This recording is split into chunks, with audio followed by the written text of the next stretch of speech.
اخباركم ايه؟ بعد اذنكم اسمعوا الفيديو ده للاخر وهنسمع رسالتين زي فتنة المسيح الدجال اللي معاه نهرين، نهر تشوفه بعينك بتشوفه مية بيضة، ونهر تشوفه بعينك تلقاه نار، زي كل الاصوات الخاينة اللي بتطلع على السوشيال ميديا او التلفزيون ويقول لك يلا انزل اعمل ثورة وهنولعها. اما نار الدجال ده المواطن اللي ربنا عصمه من فتنة الخونة ووقف جنب بلده.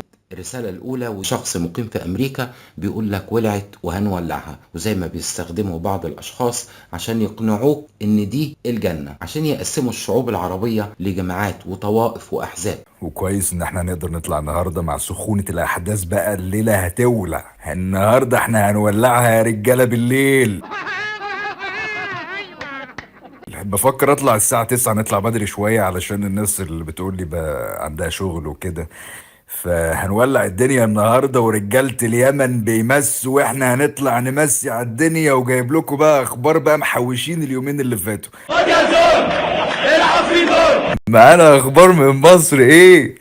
اشوفكم بالليل يا رجاله، استعدوا انتظرونا، راجعين نولع الدنيا. واوعى تقول لي وانا مالي، لان دي خطة مرسومة وقع فيها بعض الدول العربية زي ليبيا بلد عمر المختار اللي مع الأسف بقت جنة الدجال، ومش هترجع ليبيا إلا بوعي ووحدة شعبها. أما السودان ودي اتنفذت فيها الخطة كما يجب ودي حالها دلوقتي، بقت فردوس الدجال. أما سوريا اللي بقت مع الأسف سداح مداح، أرض جو بحر، دلوقتي بقى فيها جيشين وأهلها يا إما في الخيام أو بقوا لاجئين وبقت جنة الدجال. واليمن شوفوا حال أهلها إيه وإيه اللي وصلهم لكده وبقت جنة الدجال. أما العراق كفاية أقول رحمة الله عليك يا صدام حسين، وربنا يكرمكم بكل صادق وأمين على أهل العراق. عارفين هم منتظرين مين يقع في الفخ اللي وقعت فيه بعض الدول العربية؟